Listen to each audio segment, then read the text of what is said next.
Do Jornal Público, este é o Soundbite, Ruben Martins. E hoje no Soundbite, a guerra no Irão e a posição de Portugal. Viva Helena Pereira. Olá, viva. E viva Ana Sá Lopes. Viva, Ruben. Hoje, Paulo Rangel, Ministro dos Negócios Estrangeiros, em declarações na Assembleia da República. Vamos ouvir. Nós não fomos envolvidos, nem vamos ser nesta operação. A utilização de bases de laços faz-se de acordo com o acordo que foi feito e que diz que fora da NATO ou fora de organizações multilaterais pode haver uma autorização que pode ser condicionada. Foi isso que aconteceu e é isso que está a acontecer. Nesta terça-feira, Marco Rubio, secretário de Estado norte-americano, agradeceu a cooperação no setor da defesa e económica a Portugal, isto depois do governo ter aceito a utilização da base das Lajes pelos conhecidos drones assassinos, se é assim que podemos chamar, do exército norte-americano. Portugal tem sido, de certa maneira, muito complacente com os Estados Unidos, permitindo, obviamente, estas atividades militares, também recorrendo à base que temos em cooperação com os norte-americanos, a base das Lajes na Ilha Terceira. Ana Sá Lopes, era possível ser de outra forma? Olha, é assim, para já Portugal está envolvido, ao contrário do que diz o Ministro. Obviamente que está envolvido. Aliás, aquele telefonema do Marco Rubio a Paulo Rangel que tu referiste é a prova provada que os Estados Unidos agradecem encarecidamente a posição de Portugal, ao contrário do que fizeram, por exemplo, com o Reino Unido. Que andam com França e com Espanha. Com França, com Espanha. Portanto, nós somos os bonzinhos, somos o bom aluno de Donald Trump, neste momento. Usando uma frase que Cavaco Silva dizia sobre a Europa, o bom aluno de Donald Trump. Aquele telefonema do Rubio deu cabo, manchou ainda mais a imagem de Portugal face aos seus parceiros europeus, que muitos destes países, e são países que, por exemplo, temos a extrema-direita de Itália, Giorgia Meloni, que se recusa a usar as bases, temos a Polónia, ou seja, não são países. Há uns cínicos para aí que andam a dizer que Pedro Sánchez tem esta posição porque está com problemas internos. São os cínicos que obviamente apoiam sempre os Estados Unidos da América e não acreditam que Sánchez esteja a fazer aquilo que acha que deve fazer, mas só está a tentar safar-se dos problemas políticos internos que tem. Mas os cínicos, enfim, ok, a política internacional é um assunto de cínicos. Portanto, se poderia ser de outra maneira, vamos então para o território dos cínicos, que é a política internacional. Era muito difícil a um país que não tem qualquer importância mundial, como Portugal, mas tem alguma importância geoestratégica para os Estados Unidos, que é um aliado desde sempre. Portugal integra a NATO desde a sua fundação, da ditadura. Os Estados Unidos eram aliados na ditadura, foram aliados depois a seguir na democracia. Era uma situação muito difícil para um país, como era também para o Reino Unido, mas apesar de tudo o Reino Unido tem muito mais importância mundial do que tem Portugal. Portugal não existe no mapa. Aliás, quando foi a guerra do Iraque, que há dias em conversa tu lembravas bem, que quando foi a guerra do Iraque houve atentados terroristas em Madrid, que tinha apoiado a guerra do Iraque, houve atentados terroristas em Londres e ninguém se lembrou de Portugal para vir fazer cá um atentado terrorista. Estávamos na fotografia, mas estávamos tremidos. Mas éramos o mordono, não estávamos à mesa. Aquilo era só servir os cafés, Agora, quando o Paulo Rangel, nesta reunião que tem no Parlamento, diz mesmo, lança o repto ao PS a dizer o que faria. E se o PS realmente está a pôr questões, é verdade que se o PS estivesse no governo, teria muita dificuldade. Eu, aliás, em tomar uma posição diferente. Augusto Santos Silva, que há dias numa entrevista que deu numa televisão, dizia que não tomaria a posição do Sánchez, que é uma posição mais aguerrida, mas tomaria a posição do Keir Starmer, portanto, do primeiro-ministro inglês, que tomaria uma posição mais dura, mas não ao ponto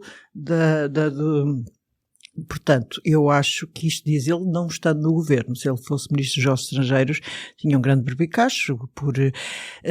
Paulo Rangel está a defender, ele até dá a intenção de que às vezes até recusa coisas aos americanos, mas eu quase que apostava um jantarinho, gostava imenso de ver qual era essa lista de recusas dos americanos. Estamos a falar de drones assassinos, o que é a resposta proporcional que o governo português acha? Quer dizer, o governo português está, como sempre esteve, ao dispor dos Estados Unidos como o seu principal aliado neste momento na Europa, quando a própria Europa, é assim, a Europa, pela primeira vez, é uma coisa, Trump só respeita aos fortes, como toda a gente já percebeu, não é? A Europa está finalmente a dar algum sinal de querer resistir a Trump.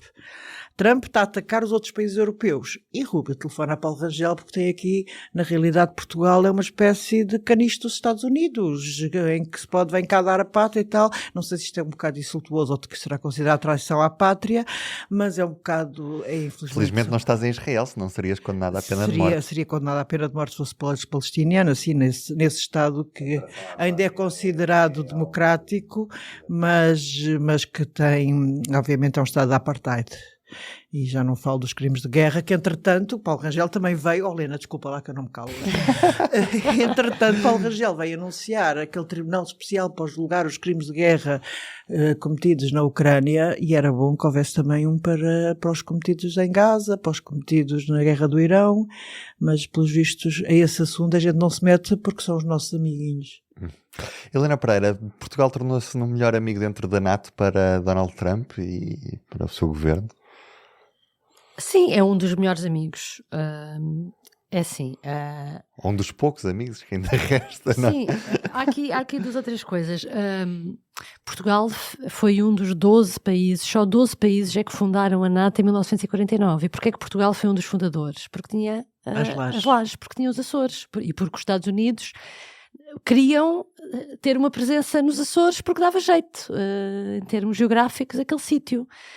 E a nossa importância tem a ver com isso. E por isso é que também acho que se o PS estivesse no governo, não iria ter a atitude que teve Sánchez. Porque para os Estados Unidos e para o mundo, parte da posição que Portugal tem em termos de diplomacia e de defesa passa por ainda por a base das lajes. E, portanto...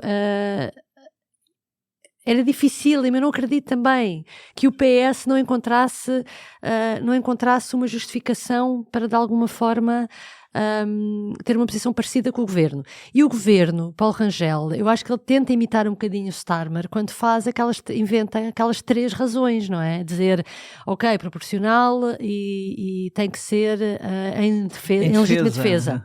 A partir do momento, mas isso é tão absurdo, que é, a partir do momento em que houve uma ofensiva dos Estados Unidos ao Irão, o Irão retalia. E quando retalia, os Estados Unidos defendem-se de uma retaliação que eles próprios provocam. Como é óbvio. E, portanto, é uma condição que é muito bonita estar no papel, que serve politicamente para fazer este debate, mas não faz sentido.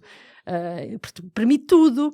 Depois há a parte daquilo que nós gostávamos de saber e que é precisamente aquilo que o Rangel não quer dizer, e vai haver uma reunião à porta fechada com os partidos para explicar as lajes, que é onde presumo que ele vai explicar quais foram afinal as coisas que eles recusaram aos Estados Unidos, porque ele diz que houve pedidos que foram recusados, foram aceitos, outros foram alvo de pedidos de explicações, e é o drone que acabou por ser o drone assassino, que acabou por ser autorizado, e sobre o qual só a SIC é que deu notícia e tinha informação boa sobre isso, e nós questionámos a defesa e os negócios estrangeiros sobre isso, e do lado da defesa, que é o Ministério que tutela a entidade aeronáutica, que pediu explicações, a defesa não quis, nunca negou, nunca desmentiu a notícia da SIC, mas remeteu sempre para o MNE, e o MNE nunca quis dar informação oficial sobre isso. E, portanto, essa parte lá está a parte que eu espero que também não creio que seja assim tão segredo de Estado, que não pudesse ser algumas coisas divulgadas, mas presumo que Paulo Rangel não quer, porque acha que isso pode indispor os Estados Unidos, não é? Mas não acredito que houvesse dificuldade. O problema aqui é o acordo que foi feito para a base das lajes implicava confiança entre 2 Estados. E durante muitos anos houve confiança entre 2 Estados. E, portanto, um acordo deste tipo é feito num mundo em que havia confiança e, portanto, não está feito para Donald Trump. E, portanto, não é com Donald Trump que se consegue estabelecer a mesma relação. Aí O está problema o grande é esse. problema. O problema Quer é dizer, esse. temos um louco, que devia ser interditado, muito provavelmente, ninguém consegue entender, mas o problema é que já não é sozinho, basta ouvir as loucuras que diz o secretário da Defesa para se perceber que Trump está longe de estar sozinho nesta, portanto agora nós somos aliados de um país gerido por uns loucos. Eu só acho é que no futuro isto abre a porta a várias intervenções e como a gente não sabe o que é que acontece no dia da manhã, isto vai abrir a porta cada vez mais. E acho bem, há aqui um lado que é E quando a os única Estados coisa Unidos que Portugal declararem pode guerra à fazer, Groenlândia, exatamente, a única coisa que Portugal pode fazer é impor condições, mas se calhar condições a sério, não é? E estas não são muito a sério, mas acho que no relacionamento com os Estados Unidos os países não podem dizer que sim a tudo mesmo em nome do passado. A ruptura também é complicada. eu acho E que é o acho nome que o caminho do futuro. tem que ser Acho que o problema é o futuro. por impor condições, mas mais razoáveis, parece-me. Vamos ver se a guerra acaba cedo. Aparentemente, nas entrelinhas de Donald Trump, percebemos que há essa vontade. Vamos ver como é que isto também vai de acabar com a NATO. Antes de acabar. Isso vai ser... Também, Como essa é eu outra- disse hoje na entrevista ao Telegraph. Essa é outra Possivelmente questão. ainda teremos que falar sobre isso. se isso Aproveitar se para fazer concretizar. esta autopromoção também, que é, temos outros podcasts que olham atentamente para a política internacional, Diplomatas às quintas-feiras, com o Carlos Gaspar, a Teresa de Sousa e o António Saraiva Lima, e às quartas eu estou com o Pedro Correiro em Ruben. Fogo e Fúria. E amanhã temos um episódio especial. É verdade, do com a Soundbite. Carmelinda Pereira, ela que foi uma das deputadas constituintes que há 50 anos aprovaram a primeira Constituição portuguesa democrática, da história democrática do país. Cá estaremos amanhã para conversar com ela. Um beijinho até amanhã. Beijinho até amanhã. Até amanhã. O Soundbites é um programa de Ana Sá Lopes, Helena Pereira e Ruben Martins. A música original é de Ana Marques Maia. Siga o podcast na sua aplicação preferida para não perder os novos episódios. O público fica no ouvido.